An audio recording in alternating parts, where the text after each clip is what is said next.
Curso de Edificação Espiritual, aula número 15, Adversidade ou Batalha Espiritual, parte 1.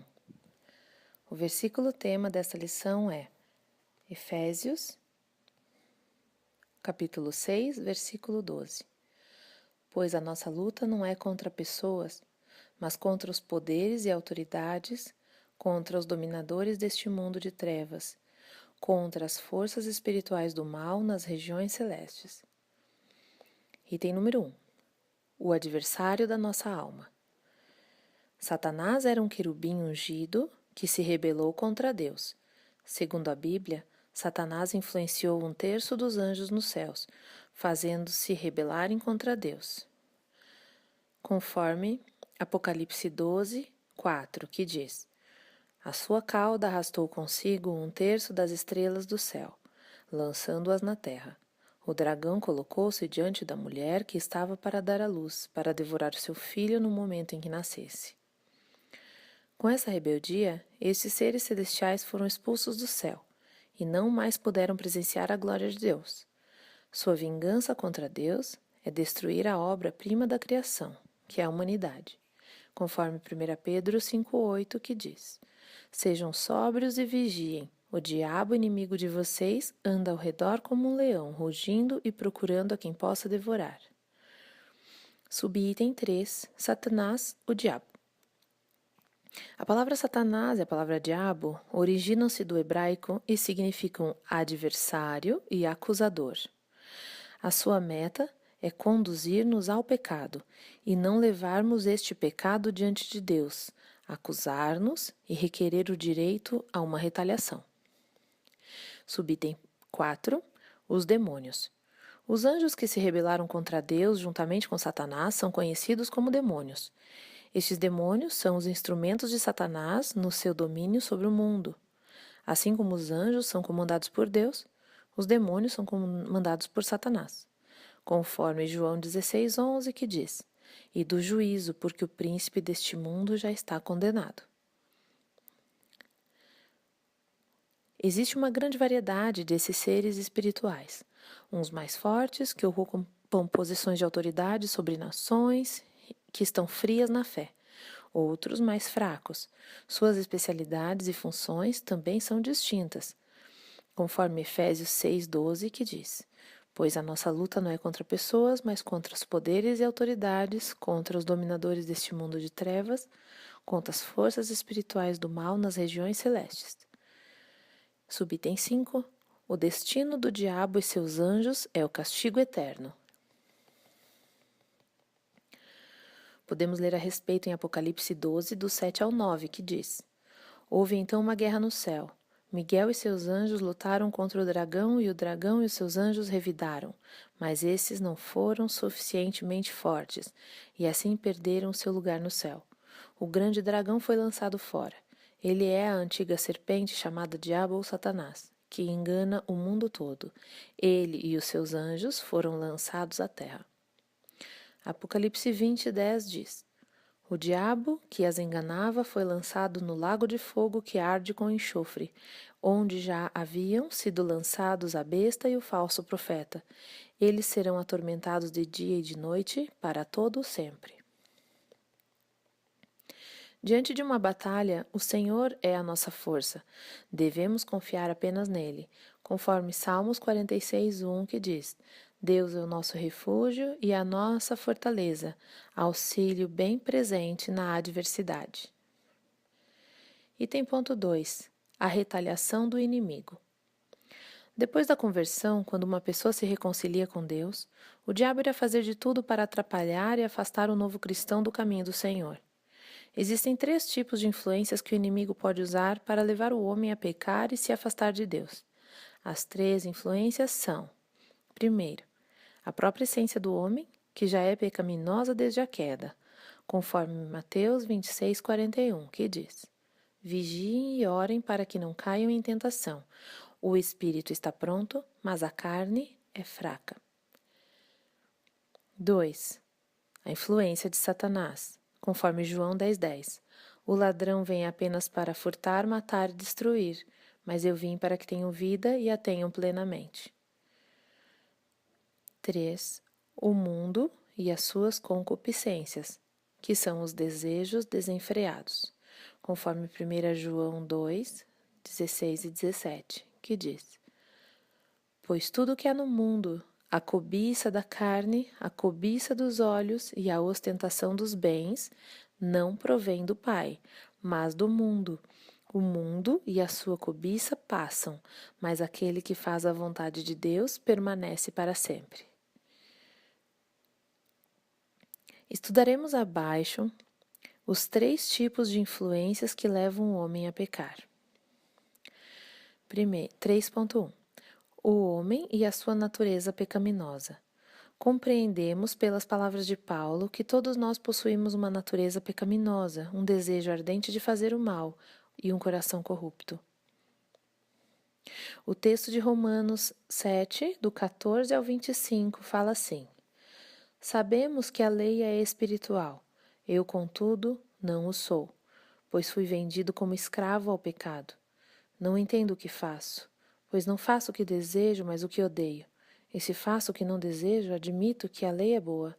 Neste caso, não sou mais eu quem o faz, mas o pecado que habita em mim. Sei que nada de bom habita em mim, isto é, em minha carne, porque tenho o desejo de fazer o que é bom, mas não consigo realizá-lo. Pois o que faço não é bem o que desejo, mas o mal que eu não quero fazer, esse eu continuo fazendo. Ora, se faço o que não quero, já não sou eu quem faz, mas o pecado que habita em mim. Assim, encontro esta lei que atua em mim. Quando quero fazer o bem, o mal está junto a mim. Pois no íntimo do meu ser tenho prazer na lei de Deus, mas vejo outra lei atuando nos membros do meu corpo, guerreando contra a lei da minha mente, tornando-me prisioneiro da lei do pecado que atua em meus membros. Miserável homem que sou! Quem me libertará do corpo sujeito a esta morte? Graças a Deus por Jesus Cristo, nosso Senhor, de modo que com a mente eu próprio sou escravo da lei de Deus, mas com a carne da lei do pecado. Item 3.2. O Espírito Santo nos ajuda a controlar os desejos da carne, conforme Romanos 8:13. Pois se vocês viverem de acordo com a carne, morrerão, mas se pelo Espírito fizerem morrer os atos do corpo, viverão. Item 3.3. Cada vez que exageramos nos prazeres da carne, enfraquecemos o nosso espírito, conforme Gálatas 5:17. Pois a carne deseja o que é contrário ao espírito, e o espírito o que é contrário à carne. Eles estão em conflito um com o outro, de modo que vocês não fazem o que desejam. Item 3.4. Os que são de Cristo sacrificam os desejos pecaminosos da carne, conforme Gálatas 5:24 e 25, que diz: Os que pertencem a Cristo Jesus crucificaram a carne, com as suas paixões e os seus desejos. Se vivemos pelo Espírito, andemos também pelo Espírito. Item 3.5. A cada desejo, podemos escolher obedecer à vontade de Deus ou não. Devemos escolher o que falar, o que fazer, aonde ir, o que pensar, com quem andar, como gastar o tempo, como gastar o dinheiro e o nosso esforço. A cada escolha que fizermos, viveremos as consequências, que certamente virão. Gálatas 6, 7 e 8 nos fala: Não deixem se enganar, de Deus não se zomba, pois o que o homem semear, isto também colherá. Quem semeia para a sua carne, da carne colherá a destruição, mas quem semeia para o Espírito, do Espírito colherá a vida eterna. Item ponto 4. A influência maligna na mente do homem. A estratégia mais usada pelo diabo para destruir o homem é tentar influenciar a sua própria mente. Faz isso soprando palavras e frases destrutivas, que, se não discernirmos que vêm do inimigo, nos instigam a pecar, a ficar rebeldes, na incredulidade, na procrastinação, ira, depressão, medo e pânico. Subitem 2. O discernimento espiritual.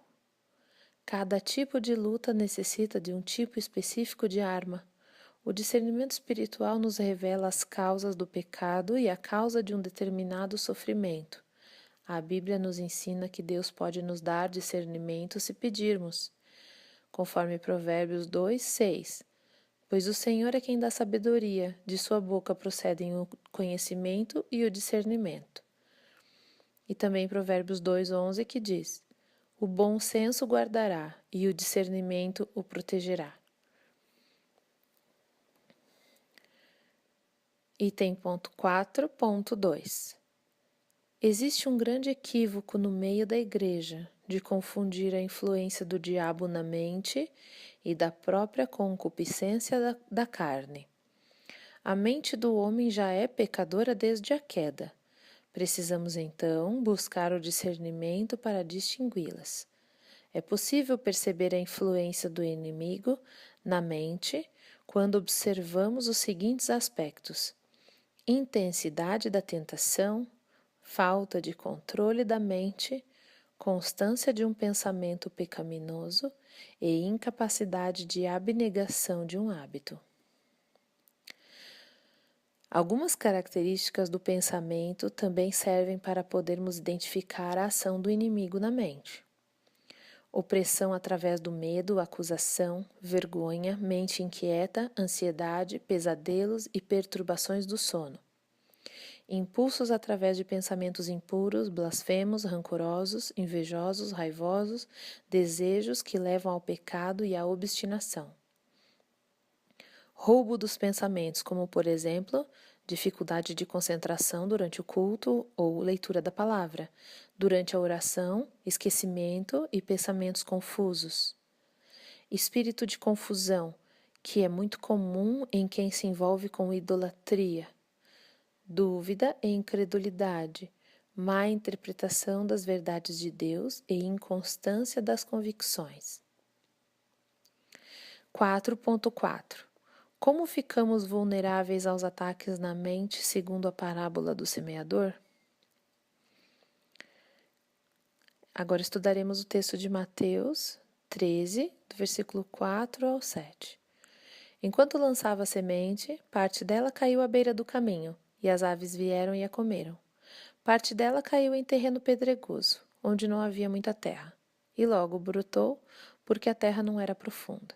Mas quando saiu o sol, as plantas se queimaram e secaram, porque não tinham raiz. Outra parte caiu entre espinhos que cresceram e sufocaram as plantas. Estudando o texto. Item 4.4, subitem 1. As que caíram à beira do caminho. Ocorre quando não há entendimento. A pessoa com a mente vazia, que tem preguiça de ser exercitada ou preenchida com a palavra de Deus. Ela se torna alvo fácil para o diabo. Conforme Mateus 13, 19, que diz: quando alguém ouve a mensagem do reino e não entende, o maligno vem e lhe arranca o que foi semeado em seu coração. Este é o que foi semeado à beira do caminho. O subitem 2. Aquele que foi semeado em terreno pedregoso. Há uma receptividade para as boas novas, da salvação e do perdão, mas não há o esmero em aprender a palavra de Deus e crescer na vida cristã, e acaba cedendo às opiniões contrárias ou desistindo de ir à igreja nas primeiras tribulações, conforme Mateus 13, 20 e 21, que diz: quanto ao que foi semeado em terreno pedregoso, este é aquele que ouve a palavra e logo a recebe com alegria. Todavia, visto que não tem raiz em si mesmo, permanece por pouco tempo. Quando surge alguma tribulação ou perseguição por causa da palavra, logo a abandona. Subitem 3. Aquele que foi semeado entre espinhos. Aquele que deseja receber a salvação e as bênçãos sem entregar o senhorio da vida a Cristo, que não aceita a doutrina de negar-se a si mesmo e tenta conciliar o cristianismo com o seu velho estilo de vida. Está explicado em Mateus 13, 22, que diz: Quanto ao que foi semeado entre os espinhos, este é aquele que ouve a palavra, mas a preocupação dessa vida e o engano das riquezas a sufocam, tornando-a infrutífera. 4.5 Como vencemos uma batalha na mente? Subitem 1.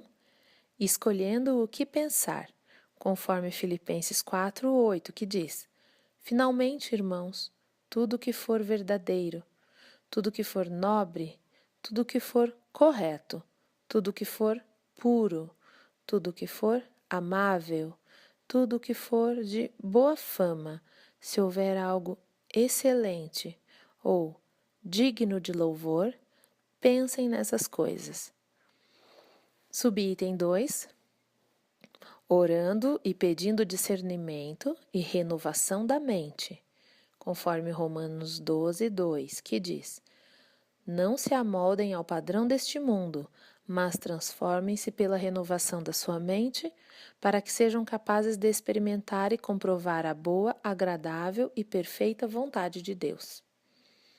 Subitem 3. Repreendendo os maus pensamentos e estudando a Bíblia, guiado pelo Espírito Santo. Conforme 2 Timóteo 3:16, que diz: Toda a escritura é inspirada por Deus e útil para o ensino, para a repreensão, para a correção e para a instrução na justiça. Subitem 4.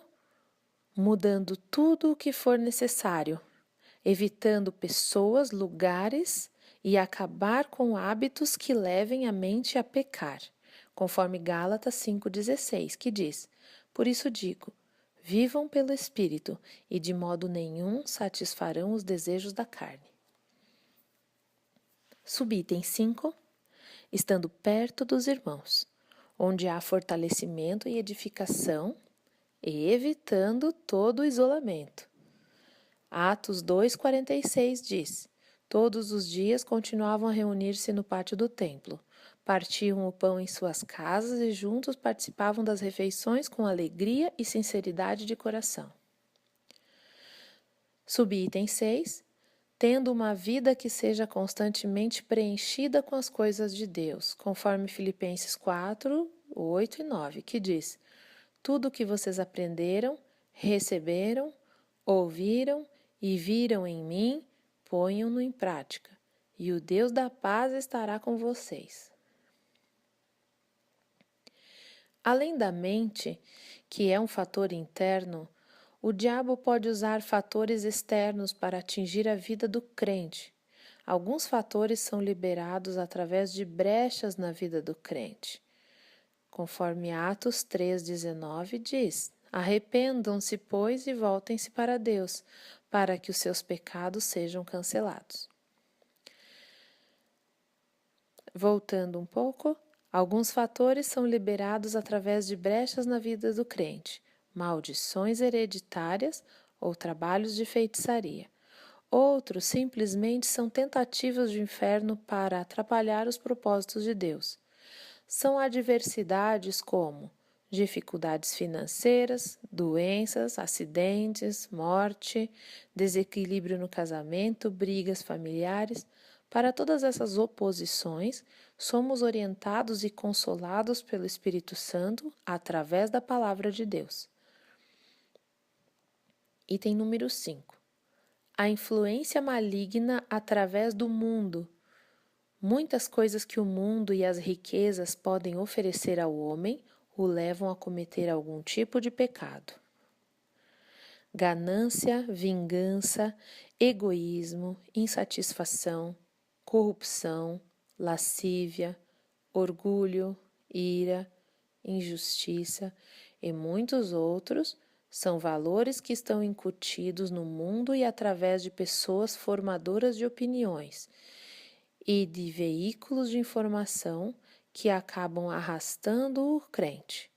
Alguns exemplos são o incentivo a paixões exageradas, por hobbies e consumos e esportes, por hábitos dispendiosos, os programas de TV, os professores céticos nas faculdades e escolas, a produção cinematográfica, a produção musical, os artistas famosos e seus estilos de vida, os governadores de nações e os diretores de empresas, conforme 1 João 5,19, que diz: Sabemos que somos de Deus e que o mundo todo está sob o poder do maligno.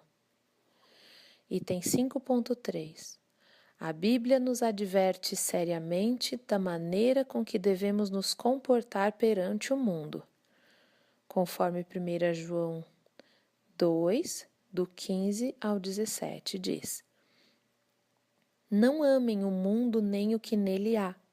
Se alguém amar o mundo, o amor do Pai não está nele. Pois tudo o que há no mundo, a cobiça da carne, a cobiça dos olhos e a ostentação dos bens, não provém do Pai, mas do mundo. O mundo e a sua cobiça passam, mas aquele que faz a vontade de Deus permanece para sempre. Não amem o mundo nem o que nele há.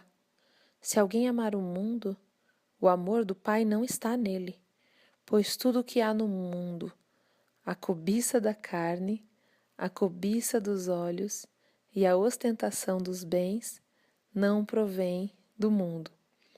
O mundo e a sua cobiça passam, mas aquele que faz a vontade de Deus permanece para sempre. Item ponto 6. Devemos ter cuidado com o que o mundo pode nos oferecer. Às vezes, uma grande oportunidade apresentada a um homem de Deus pode vir a ser uma armadilha do inimigo, algo que nos leve a pecar ou até mesmo nos afastar dos propósitos do Senhor. É necessário estar sempre alerta e orar a Deus para que Ele possa direcionar todas as nossas decisões e nos poupar do engano. Conforme Salmos 25, 15. Os meus olhos estão sempre voltados para o Senhor, pois só Ele tira os meus pés da armadilha.